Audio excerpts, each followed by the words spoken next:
I think at the time I didn't really think about it. It's not really till a bit more recently that I realised how much it has affected me. It's been challenging, I think. I'm a very, very sociable person. I really appreciate the energy of other people around. I just feel a deep sense of loss and pain. And the only way to get through it is to actually find ways to get through this. Before a year and a half ago, I spent no time by myself, ever. It's quite hard for me because I couldn't express my musical way, like the way I would do music normally. So I didn't really connect with music through a lot of the pandemic.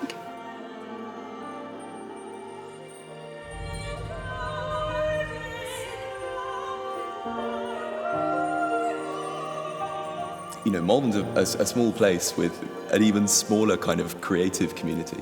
So I think we found each other quite organically. I met Sarah when I was like 4, so she's just a lot quieter than I am. I hadn't met Freddie in years. We knew each other as, children. Me and Tim went to school together, so we've done various things together, all the way through our childhood, really. I've known Sarah through church as well. Freddie, I've heard his name a lot of times, so it's nice to actually meet him face to face. And then it was Lara. We had a nice sit on the hills one day and admired the view, and we spoke about music and our hobbies. Yeah, and then I met Tim, just to meet up and have a chat about one aspect of the project. And it's a small place, so you kind of bump into people. So the youngsters I knew, but a lot of them, like Tim and Sarah, they were new faces. I'd met Lara briefly before the pandemic, but not really. So I met all these people really during the pandemic. I actually met Liz maybe 5 years ago. That connection came back together, and my friend Ava was like, "Do you want to come and do this?" And I was like, "Yeah, okay, why not?" She holds us all together. She's the centre of the group in some ways, and she's let us be ourselves and form the group how we want it, but she was the one that brought us all together. Yeah, she was just lovely and asked me to sing one of her pieces in a concert that then never happened. Well, I knew Lara was a singer that we'd encountered, and she lives just near to us. It was kind of last autumn, so we was already in lockdown when this all started to emerge. And I was actually quite concerned about all those people who were maybe just graduated from uni, and a lot of people have come back to live back with their parents. I was thinking, if that had been me, I would have been going pretty nuts. So we worked on Zoom for the first half of this year. We were meeting kind of once every 2 weeks. We thought about these days what the 18 to 30-year-olds are doing of their lives, and we thought it might be a nice idea to create a new project where we'd invite youngsters in to experiment, and we decided to call this project Sing a New Song, so that it had a new focus.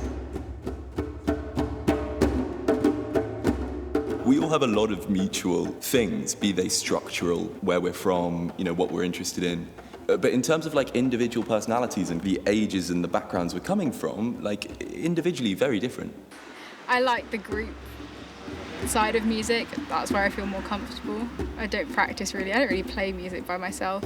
How I connect with music is through groups. I sing in big choirs and little choirs, or like the marching band, we play as a big group, and I think that's what it is for me. I'm not the most musical person in the world, but it's the connecting with others through music that is good for me. When you play with other people, you're resonating with them. We all have our own heartbeat. It's all beating, but when we play together, the heartbeats are kind of aligning, and you have these amazing chemistry that you have. If you're happy, you can let that out. If you're angry, if you're anxious, if you're sad, any emotion that you have, you can let that out on the drums. Yeah, you want to evolve that with other people where you can respond to each other and develop ideas together and benefit from each other's different knowledge and skills and experience. As we're listening to each other and connecting, you use other people's energy. It's a wonderful experience, and it brings you together in a wonderful way. I think it's a greatly fulfilling experience, improvisation. I think what's so lovely now is that this is the first time we've been able to get together and see each other face to face. There's nothing better than eye contact and the physical human being, because we see so much more than just on a Zoom camera. Nice.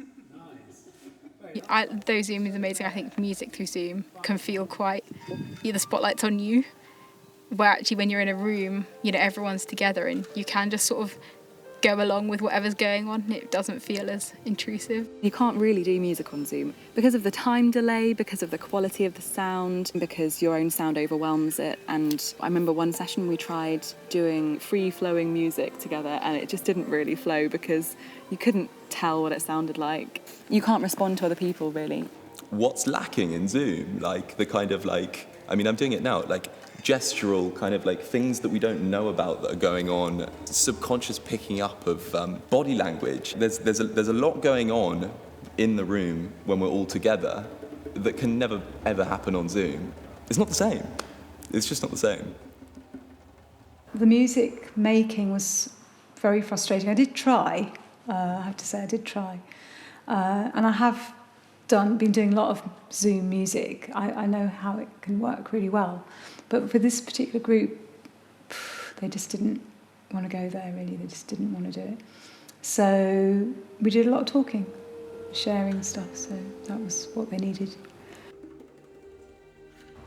I suppose what I've tried to do with them is to just start to build a relationship of trust with me and with the rest of the group as well, so they know that nobody's going to give them a hard time if they're having a really bad day, because it's been such a really difficult time for everyone. They've all been going through some really, challenging things. And then it kind of became slightly like therapy a bit. Various people in the group had really difficult points, all of us actually. And I think without really knowing it, we were meeting to speak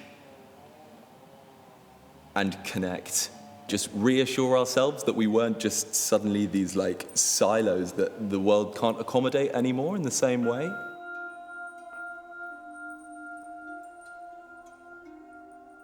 I'd just been retired at term when I heard that my husband had been diagnosed with esophageal cancer stage 4, and that's been a hugely traumatic journey these last months.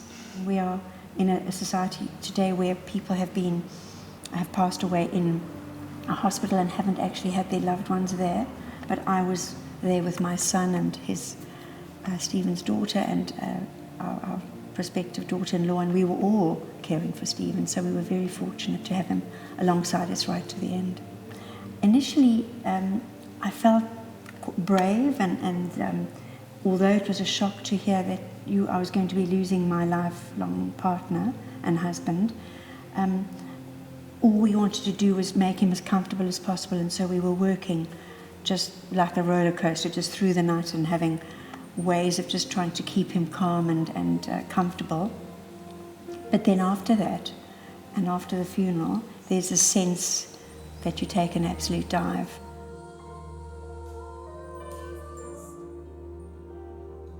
Being very honest with you, I have had a lot of really ups and downs mentally over this period. That time by yourself can be really difficult, and I've found myself, really struggling actually mentally. So for me, I'm quite sort of introverted and need to just, if I'm going to actually do something, I need to just sit on my own quietly and do it.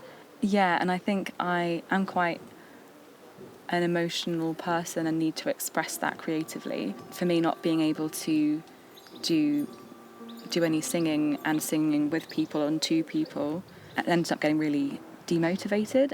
I think the anxieties that surrounded it were not to do with the music. They were to do with all the anxieties that we've learnt to have in this last year and a half. I'm kind of almost a bit envious of people who could sit and write and write their own music or even just perform completely by themselves. I definitely need the backup and the sharing bit. Actually, through the pandemic, I've learnt to be more confident in my singing because I've had to sing with less people. And I've kind of been thrown into it a bit, sort of almost by mistake. I still sometimes come across a bit shy, but I'm starting to get comfortable with these people and know that it doesn't matter that I'm not the same musical talent as them all. I think it really is this special feeling when everyone is singing the same thing and it just rings. That is a feeling that I don't think I've experienced anywhere else. it's just like one of those things that you always took for granted as something that you could do, and then suddenly we can do it again, and you just appreciate it so much more, and can start to kind of refine things, for me anyway, refinding things inside me and trying to kind of wake up a bit from the hibernation of the last year and a half. I think it's going to make me really appreciate what we can do when we can do it. You know, being able to sing in these big choirs, it was a normal thing to me, but now I think I'm really going to appreciate it more, and you know, because I might not be able to do it tomorrow. Something interesting will come from it, and I hope some kind of closure for this chunk of the pandemic. Obviously, the pandemic's going to go on forever, but you know, tomorrow's the first day of restrictions being lifted or whatever. So maybe this is the end of this period. I really feel very, very fortunate to be part of this, because I didn't know anyone really before this group, which is really cool. And so that's been a wonderful opportunity to get to know everyone, and they're all such beautiful individuals in their own way. And I have a lot of energy, and that's a beautiful thing, and it's creative. Sometimes that energy can kind of turn to anxieties, it can turn to worries, it can turn to irrational fears, and actually just be able to breathe and say, it's okay, and you can accept how you feel. You don't have to be on top of the world every single day, as long as you find something to be grateful for every day. So I'm going to try my best to be grateful every day for something. I've experienced the most extraordinary love from all of these people. They've reached out to me in the most wonderful, wonderful way. And I've almost felt that I was carried along by their support and their love. COVID's been a menace in many ways. It's damaged lots of people's mental health, and particularly young people. They haven't felt that they can really achieve what they want to do.